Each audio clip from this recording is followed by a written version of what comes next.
ഇനി സാലഡിന് വേണ്ട cream base തയ്യാറാക്കാം. അതിനുവേണ്ടി 1/4 cup mayonnaise, 1/2 cup fresh cream,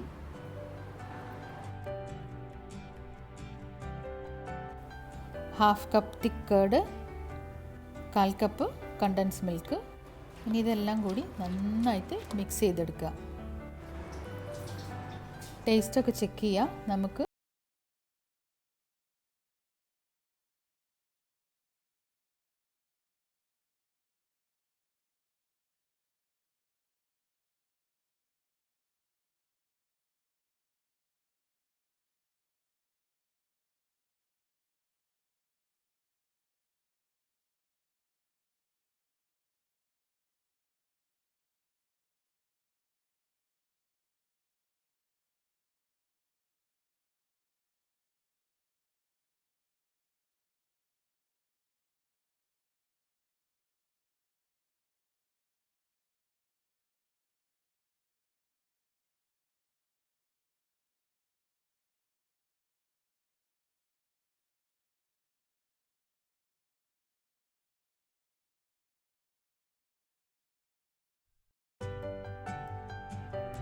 ഓരോന്നോരോന്നായിട്ട് ആഡ് ചെയ്തിട്ട് മെല്ലെ മെല്ലെ മിക്സ് ചെയ്തെടുക്കുക.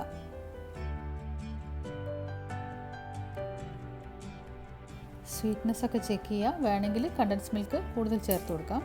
എന്നാലും കൂടുതൽ മധുരമായി പോകരുത്.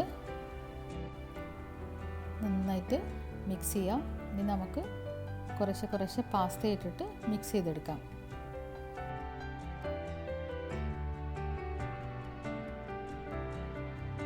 ഞാനിവിടെ കുറച്ച് സ്വീറ്റ് കോൺ കൂടി ചേർക്കുന്നുണ്ട്.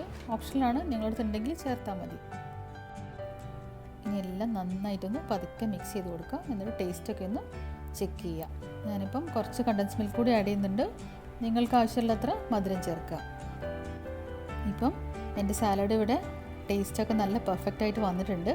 അപ്പം നമ്മളെ സാലഡ് റെഡിയായി. ഇനി നമുക്കിതൊരു സെർവിങ് ഡിഷിലേക്ക് മാറ്റാം. അപ്പം നമ്മളെ ടേസ്റ്റി ആയിട്ടുള്ള സലാഡ് ഇവിടെ റെഡി ആയിട്ടുണ്ട്. ഇത് നമ്മൾ സെർവ് ചെയ്യുന്നതിൻ്റെ തൊട്ട് മുമ്പേ ഫ്രിഡ്ജിൽ നിന്ന് എടുക്കാവുള്ളൂ. നല്ല ചിൽഡായിരിക്കണം, അപ്പോഴാണ് കൂടുതൽ ടേസ്റ്റ്. ഈ ഹെൽത്തി ആയിട്ടുള്ള സാലഡ് എല്ലാവരും ഒന്ന് ട്രൈ ചെയ്ത് നോക്കണം. ഈ വീഡിയോ നിങ്ങൾക്ക് ഇഷ്ടമായിട്ടുണ്ടെങ്കിൽ ലൈക്ക് ചെയ്യുക, സബ്സ്ക്രൈബ് ചെയ്യുക. താങ്ക്